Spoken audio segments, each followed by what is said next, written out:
राम लखन दुनो बन के अहरिया, बन बीचे खेलला शिकार हो।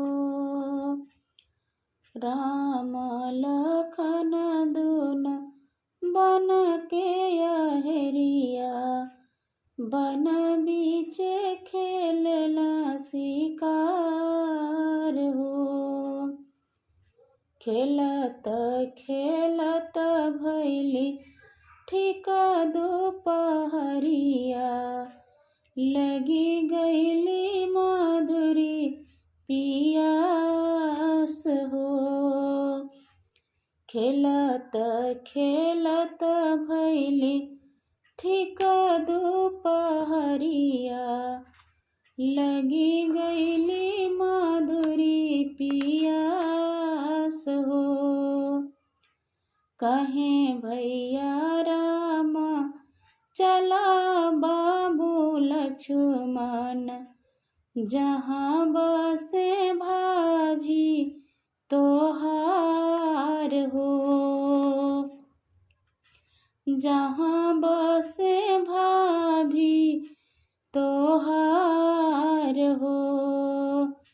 एक बने गईले दूसरे बने गईले, सीता सवारे लंबी केस हो।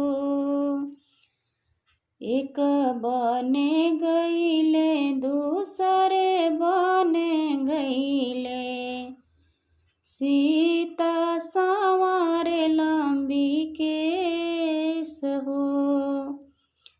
के करी लागेलु बारी दुलारी, के करी लागेलु पतहियो,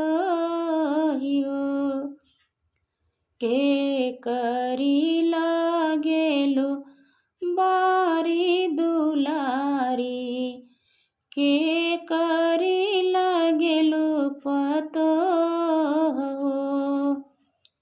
के करिया संगे सीता ब्याहल बाटू, के लगे देवरु तोहार हो। के लगे देवरु तोहार हो। राजा जनक जी का बारी दुलारी, दशरथ के लागिला पतोह हो। दशरथ के लागिला पतोह हो।